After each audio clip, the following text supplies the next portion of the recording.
Bonjour à tous, merci d'être présents avec nous aujourd'hui.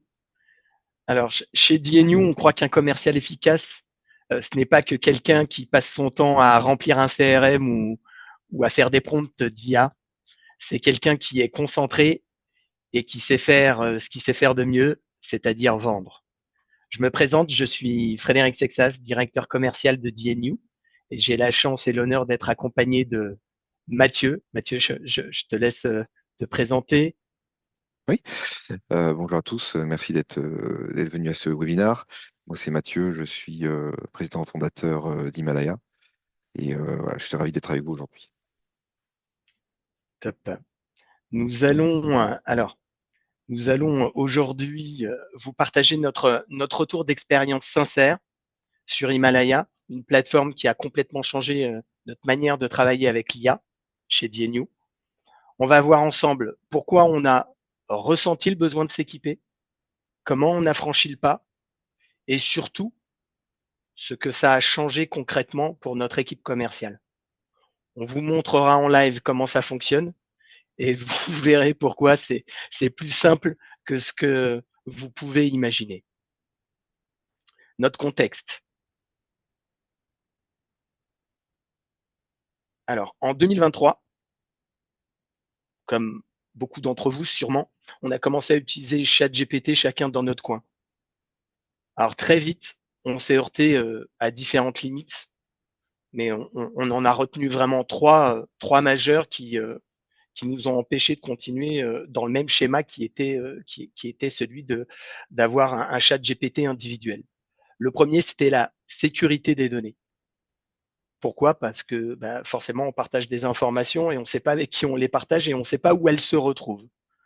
Le deuxième, c'était l'absence totale de travail collaboratif. Quand chacun est sur son chat GPT, on a une expérience a posteriori sur laquelle on peut échanger, mais on n'a pas au moment de la pratique, au moment de l'échange sur l'utilisation de l'IA, de véritable travail collaboratif. Et, et surtout, et surtout, le troisième point, c'est qu'on avait des réponses inconsistantes selon les prompts et les personnes. Bon, ce point-là étant lié aussi à la sécurité des données, puisque on ne partage pas forcément de la documentation et de la connaissance d'INU au travers des prompts. Donc pour une équipe commerciale, ces failles, c'est pas juste un détail, c'est un risque business. Du coup, l'IA individuelle, c'est bien, mais pour performer en équipe, il faut mieux. On a alors cherché à recenser ce qui pouvait quelque part être notre vision d'une utilisation de l'IA dans le cadre commercial. Et on a défini trois grands thèmes, un peu en relation avec les limites que j'ai évoquées à l'instant. Sécuriser nos données, collaborer mieux et garder notre liberté d'IA. Voilà ce qu'on voulait.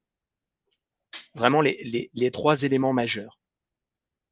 En ce sens, du coup, ça nous a conduit à un choix. Et ce choix, comme beaucoup de choix, et comme beaucoup ont dû certainement le vivre avant nous, c'est avant tout le succès d'une rencontre. La rencontre avec la team Himalaya, Mathieu, Julien, Cédric. Ils ont coché toutes les cases techniques qu'on voulait. Mais surtout, ils ont parlé business avant de parler tech. Et ça, effectivement, pour une équipe de sales, c'est quand même important. Alors moi, on a retenu véritablement trois points de la plateforme Himalaya qui nous ont convaincus et qui sont des points forts dans le cadre de notre utilisation quotidienne. Le premier, c'est que cette plateforme offre des connecteurs pour pouvoir se brancher à notre écosystème. Donc connecteur d'email, connecteur de CRM, sur la partie SharePoint, sur la partie Teams, sur la partie base de données. Donc du coup, euh, la plateforme a accès à notre connaissance, à notre expérience, à notre savoir-faire. La deuxième, c'est ce qu'on appelle dans le jargon IA le RAG, le Retrieval Augmented Generation. Alors, je vais pas me lancer dans une description technique. Je pense que Mathieu le ferait beaucoup mieux que moi. Mais en gros, ça vient indexer l'ensemble des mots de nos documents, de notre connaissance. Et donc, du coup, c'est ce qui va participer à l'amélioration de la réponse de l'IA lorsqu'on va l'interroger. Et bien évidemment, ce RAG est couplé à de la sécurité puisque du coup, comme c'est emprisonné au sein de la plateforme Himalaya, les informations de DNU restent au sein d'Himalaya et ne sont pas partagées à l'extérieur. Et le troisième et dernier point, c'est pouvoir utiliser la plateforme Himalaya avec tous les LLM du marché.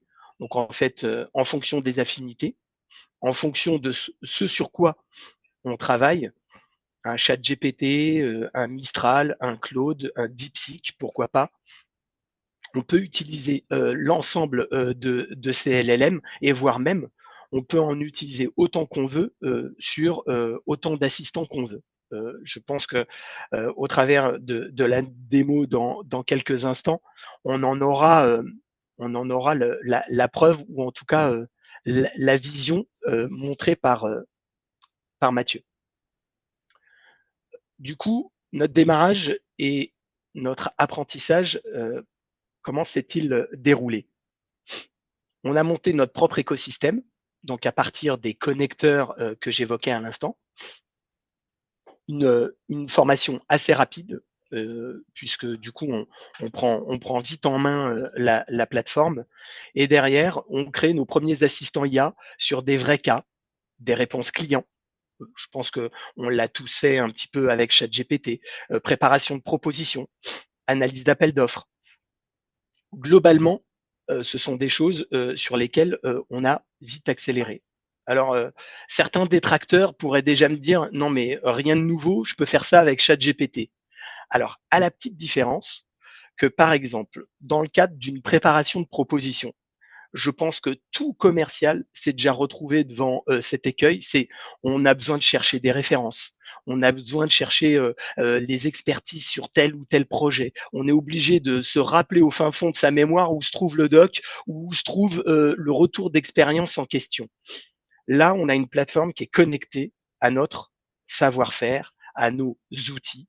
Donc, du coup, on lui pose la question, il va nous chercher l'information, voire même on lui demande de la synthétiser et potentiellement de la reformuler dans le cadre de la proposition à laquelle on est en train de répondre.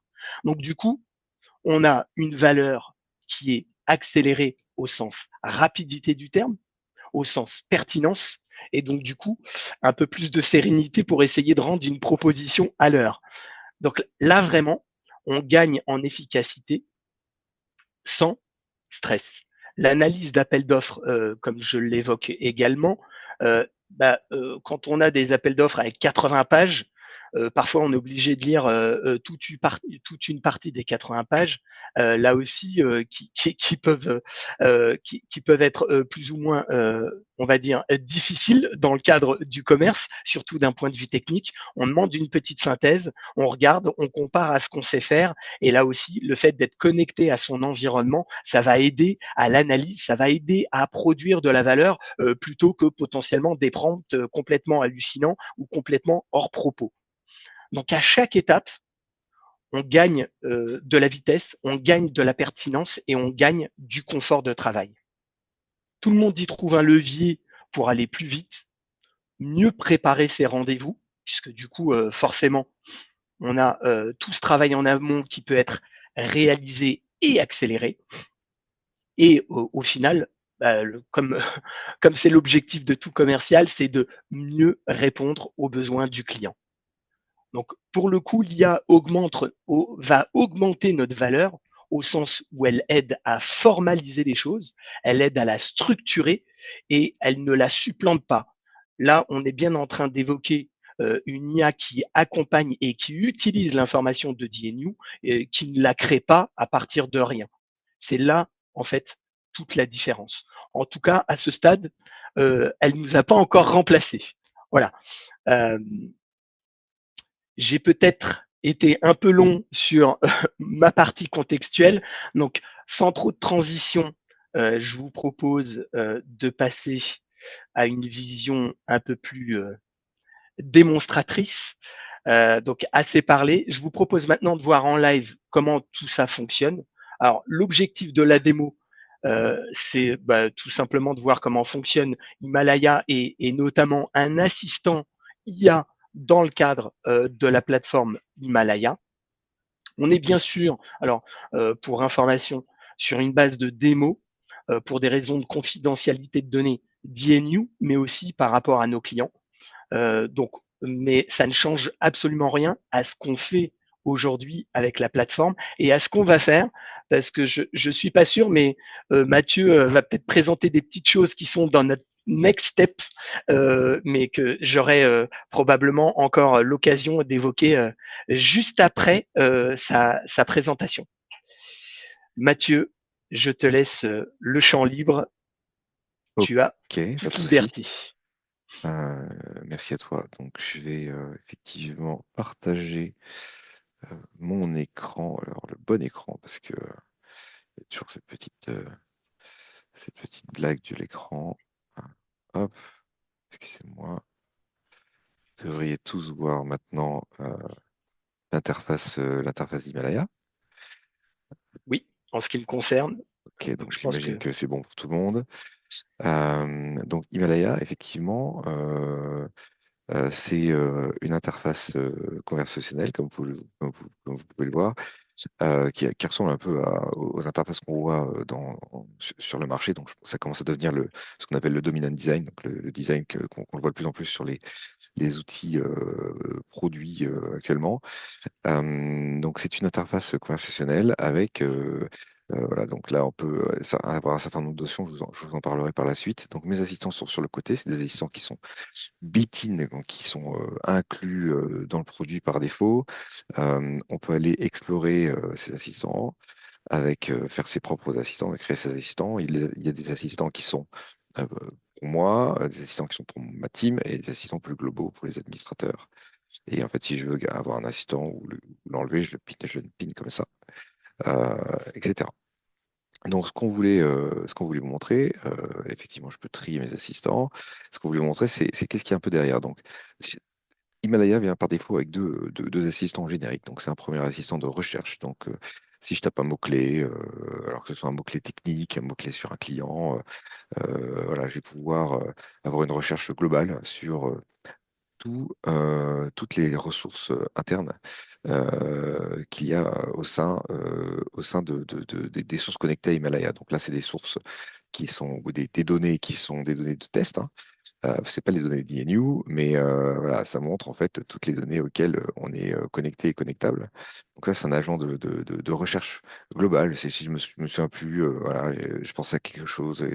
Voilà, je me dis, dans ce document, il doit y avoir quelque chose. Donc, on peut rechercher le document de cette manière-là. Himalaya, ça vient aussi avec un, un- un GPT, en fait, un GPT sécurisé personnel. Donc, tout ce que vous faites aujourd'hui avec ChatGPT ou avec d'autres IA que vous souhaitez faire de manière confidentielle, vous pouvez le faire avec Himalaya parce qu'Himalaya vous propose en fait une interface complètement sécurisée d'IA conversationnelle. Mais en plus, Himalaya, effectivement, va vous permettre de créer vos propres assistants. Donc des assistants, c'est comme si vous alliez demander à un collègue de faire une tâche, eh bien un assistant, ça représente une tâche. Si je vais, par exemple, demander à euh, une personne qui fait des comptes rendus sur des notes sur des sociétés, par exemple, on peut utiliser NewScout qui va aller regarder les dernières informations sur des sociétés données. Donc, par exemple, je vais dire, donne-moi les dernières informations sur Renault. Hop, sur Renault.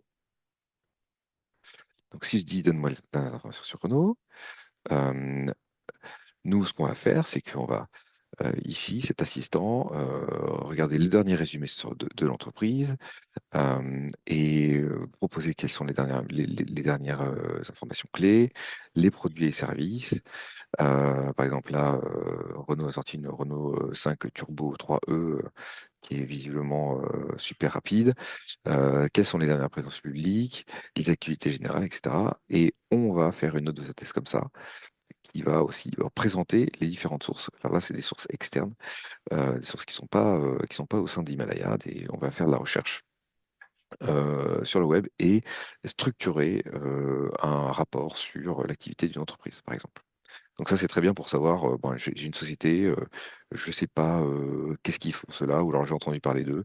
Ça me permettra rapidement d'avoir une vue complète de ce que fait cette société. Mais donc ça, c'est très bien. Par exemple, ça, ces informations-là, si ça m'intéresse, je peux aller me les envoyer, par exemple, en utilisant le petit arrobas. On peut aller appeler des agents, d'autres agents qui sont configurés au sein d'Himalaya, et ça va me permettre en fait de chaîner les agents. Et là, je vais faire un envoi d'email à mon propre email par l'intermédiaire de ce chaînage d'agents. Donc tout ce qu'il y a dans le contexte, je peux me l'envoyer par email, je peux en faire un PowerPoint, je peux en faire un export PDF par exemple. Ce qu'on va pouvoir faire aussi, c'est faire des recherches et structurer de l'information de manière plus spécifique sur des documents internes. Donc, par exemple, de la même manière, là, je vais dire dis-moi tout sur Renault. Renault, c'est aussi un compte sur lequel on a des informations au sein de la société. Et là, je vais aller voir l'intégralité de ce qui se passe au sein de mon compte Renault dans le cadre de ma société. Donc, je fais un petit résumé ici des résultats de qui est Renault. Bon, au cas où on souviendrait pas, mais quand on gère plein de comptes, parfois, c'est bien d'avoir un petit récap. Va y avoir le résumé des notes internes, donc que ce soit des notes, des comptes rendus de meeting, que ce soit des informations qu'il y a dans des emails, que ce soit des discussions internes par Slack ou par Teams. C'est des choses qu'on peut aller résumer et pour avoir une vue 360 de ce qui se passe chez les clients en interne. On va avoir la liste des opportunités. On va avoir la liste des offres actuelles. Souvent, il y a des opportunités sur le CRM d'un côté et il y a des offres de l'autre côté. Donc là, on va aller montrer ce qu'il y a au sein du CRM, mais aussi les offres. Là, par exemple, j'ai un lien vers une offre qui a été faite à Renault sur mon Google Doc. Et on va pouvoir voir les problèmes, les projets en cours avec des suivis, des outils de suivi de projet ou de suivi de Customer Platform. Et toutes les datas qui ont été utilisées pour créer ce compte rendu, je vais les retrouver dans mes sources. Par exemple, là, j'ai un compte rendu Notion sur un meeting qu'il y a eu euh, avec, avec Renault. Là, j'ai l'offre que je vous ai déjà montrée. Là, je vais avoir le, euh, le CRM sur lequel je vais avoir mes offres et mes opportunités.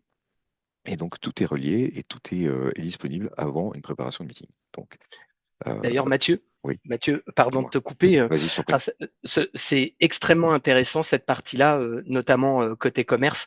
Pourquoi? Parce que le dernier point que tu allais peut-être évoquer, et pardon de te couper, les problèmes en cours sur Jira.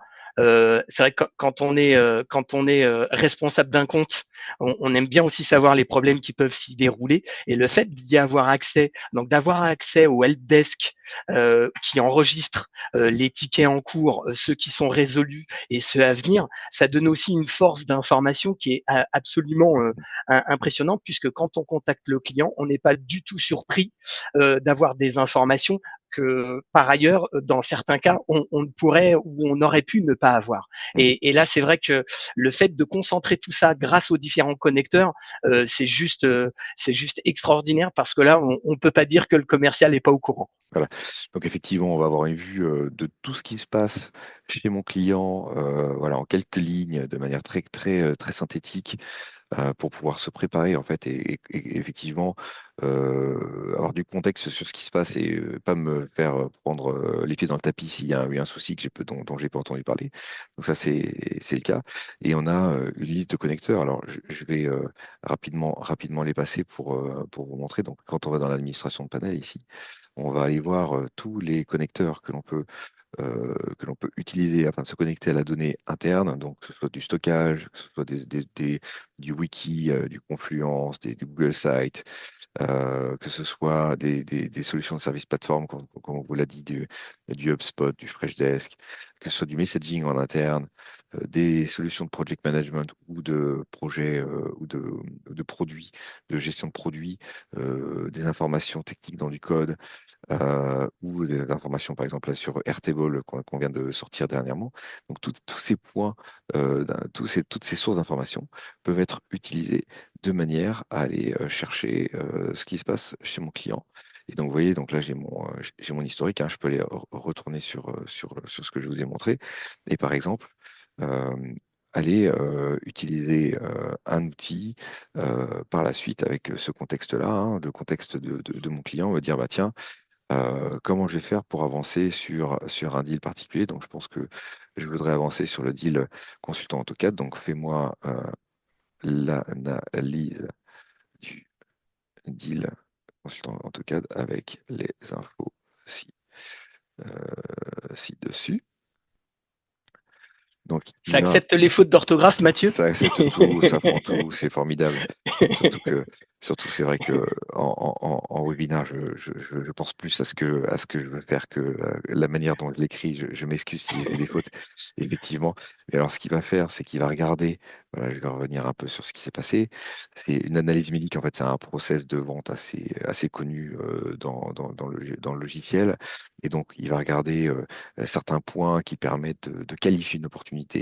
Et en fonction de comment ces points ont été bien remplis ou non, il va aller proposer un certain nombre d'actions pour avancer sur ce deal et permettre d'avancer vers la conclusion.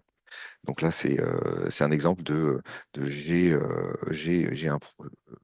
un meeting client qui va avoir. Euh, je me suis renseigné sur ce qui se passe chez mon client. J'ai toutes les informations par rapport au contexte et je vais demander à l'IA, dans le cadre d'un processus de vente qui a fait ses preuves, de me recommander comment avancer auprès de ce client.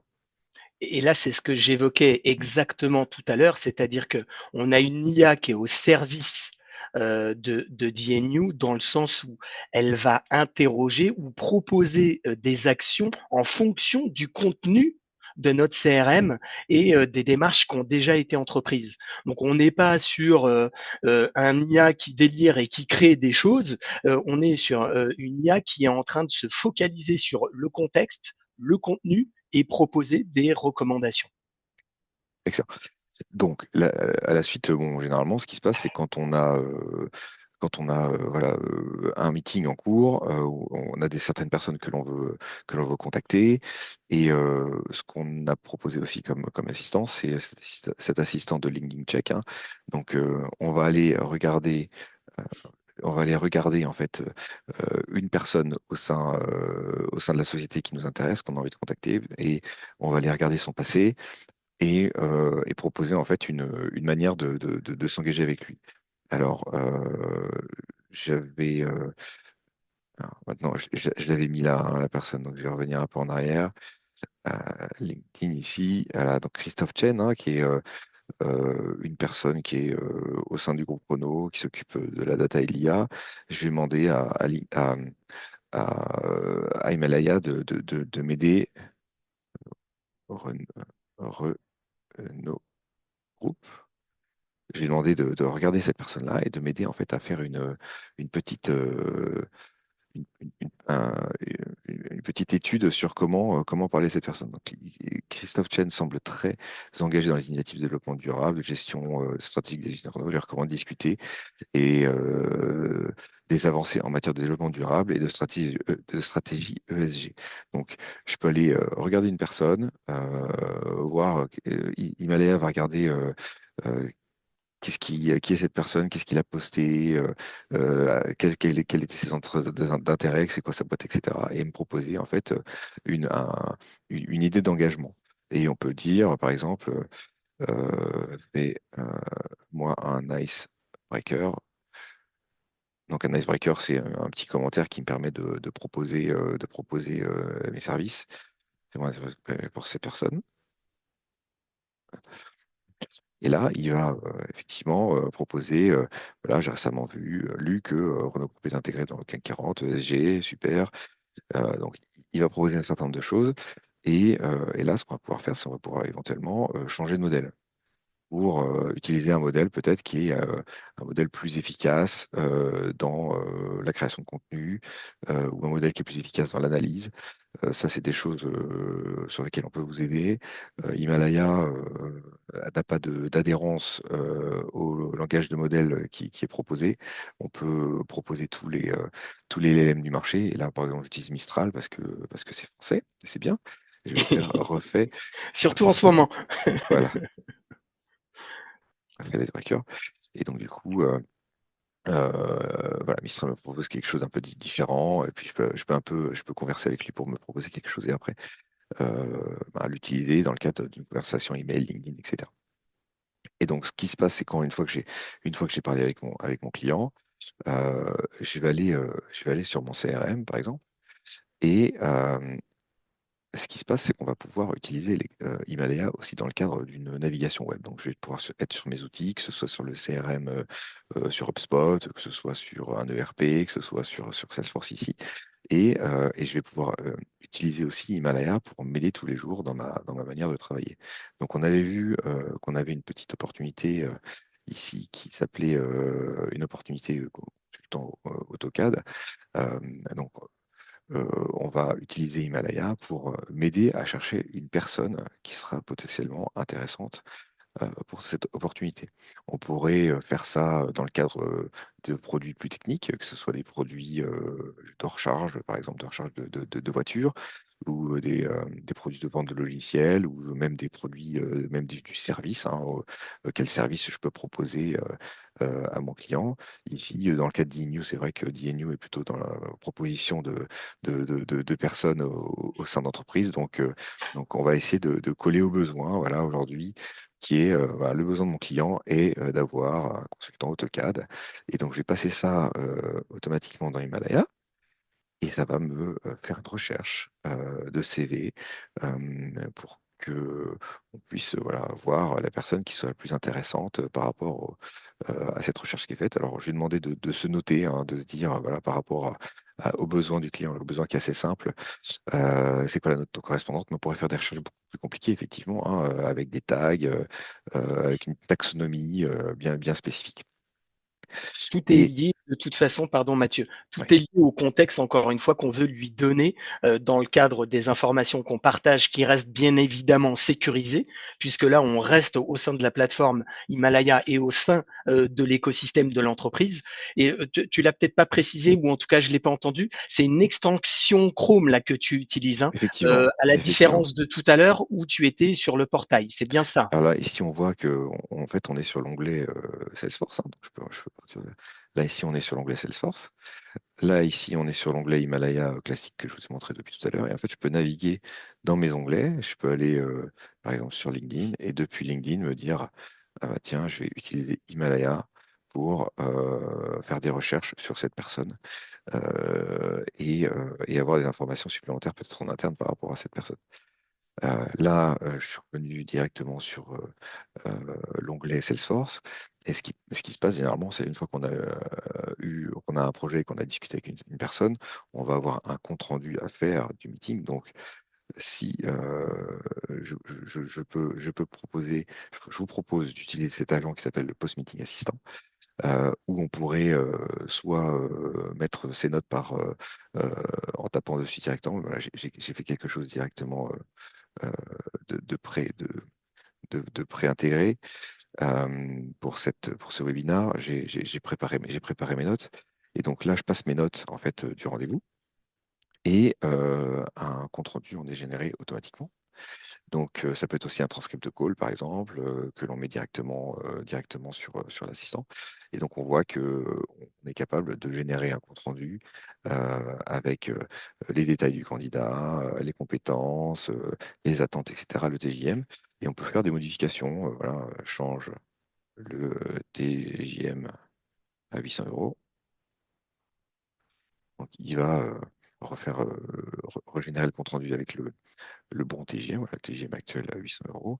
Et est-ce qu'on est satisfait de ce compte rendu? Ben oui, on est satisfait, mais moi, ce que je voudrais, c'est le mettre en fait dans mon CRM parce que c'est quand même bien d'avoir ça directement logué dans mon CRM. Donc oui, c'est bon.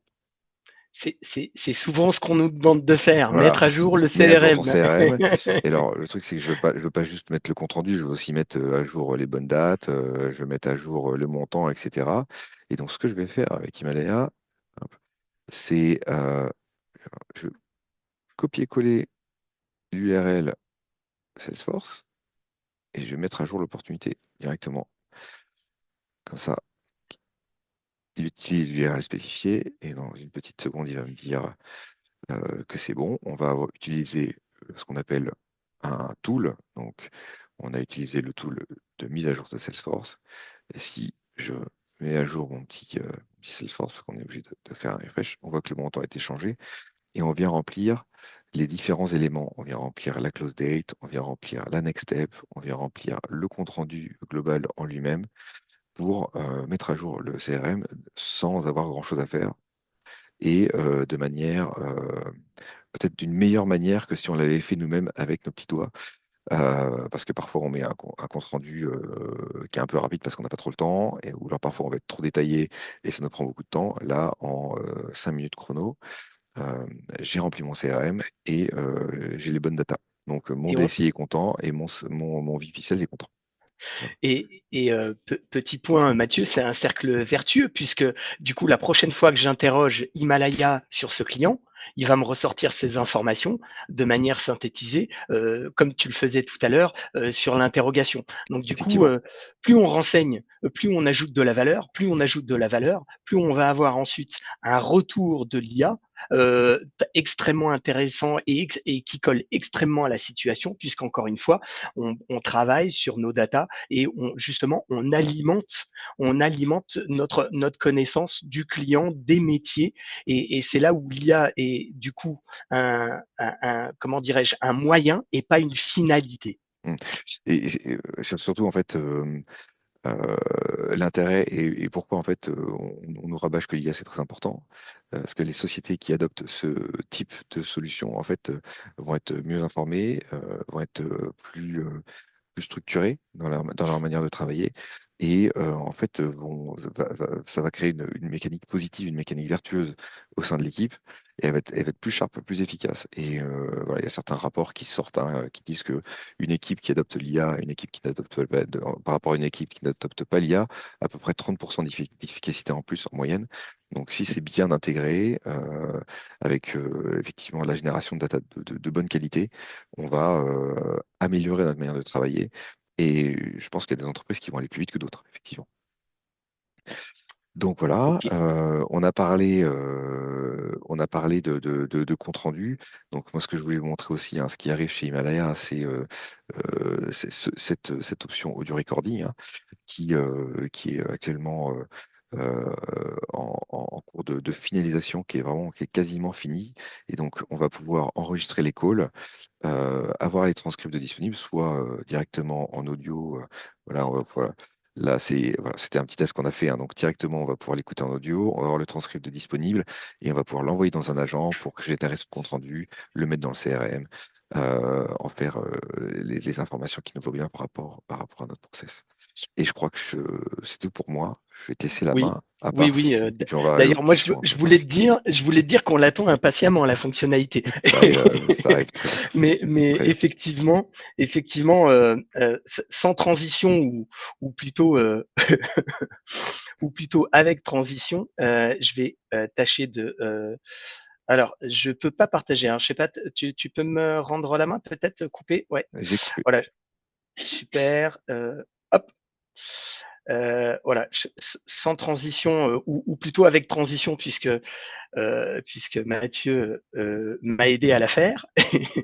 En gros, les next steps. Voilà, quels sont les next steps chez DNU? Et ben typiquement, effectivement, euh, d'un point de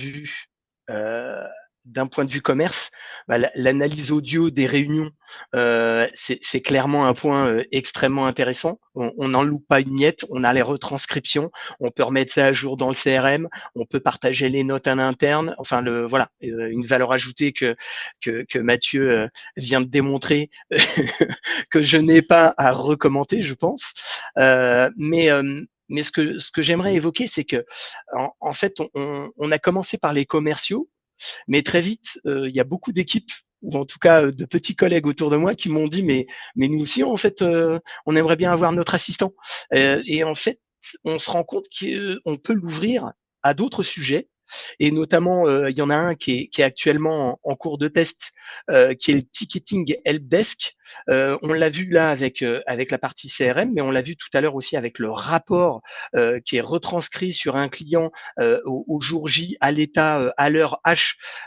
Et bien la partie helpdesk peut très clairement faire partie de ce type d'outil, puisque un collaborateur qui veut interroger la base sur les tickets en cours ou les tickets clôturés ou un problème, est-ce qu'il s'est déjà reproduit dans le passé, et avoir une IA qui va chercher dans la base de connaissances, qui retranscrit, qui ramène les éléments et qui les synthétise. Enfin, je crois que j'ai pas besoin de démontrer la valeur que ça peut apporter. Et là, encore une fois, on capitalise sur notre information, sur nos données. Donc là, l'IA avec la plateforme Himalaya, c'est plus un projet technique, c'est clairement un accélérateur métier au service des équipes. Voilà, c'est vraiment le point, moi, en tout cas, qu'on retient à aujourd'hui et sur lequel on va tâcher d'accélérer, parce que du coup, en tout cas, de notre vision, de notre fenêtre, tout le monde aura son assistant demain, au moins chez DNU. Ailleurs, je ne sais pas, mais on est bien parti. On est bien parti pour ça. Je vois qu'il nous reste 3 minutes.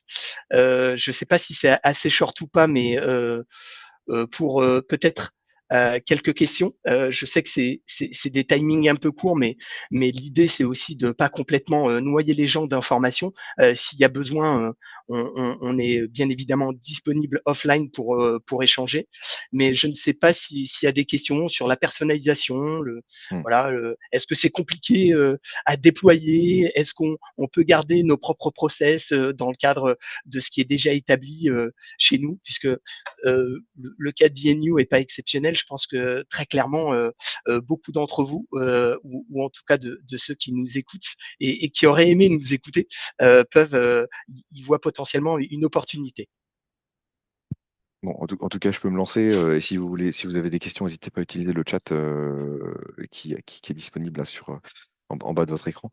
Il y a quelqu'un qui posé la question, est-ce que les enregistrements audio, donc la conversation, peut fonctionner depuis un appel passé via Teams et non pas par une réunion, c'est-à-dire que c'est pas un agent qui vient s'impliquer dans une réunion. Donc nous, ce qu'on propose, hein, on a fait le choix de faire un enregistrement background. Donc on va pas avoir un agent qui vient dans la fenêtre Teams, on vient capturer l'audio de l'ordinateur. Donc il faut quand même, je précise, dans le cadre du RGPD, demander le consentement à vos personnes de manière orale à minima, mais en fait on peut capturer l'audio sans avoir à avoir un agent dans l'outil. Donc utilisez ce que vous voulez pour faire vos conférences. On peut l'enregistrer même si c'est au téléphone, en fait, et que vous parlez directement dans votre ordinateur. Donc ça, c'est une possibilité. Euh, voilà. Je ne sais pas s'il y a d'autres questions, par exemple.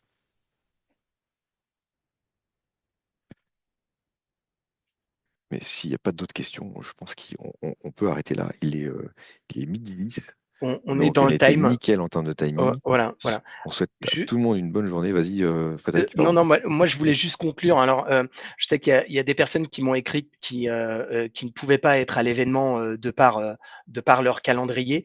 La vidéo sera disponible sur notre chaîne YouTube et bien évidemment, on est disponible à loisir pour échanger sur ces thématiques. Merci beaucoup, merci à tous, un très bon appétit et à très bientôt. Bonne fin de journée. Merci, au revoir.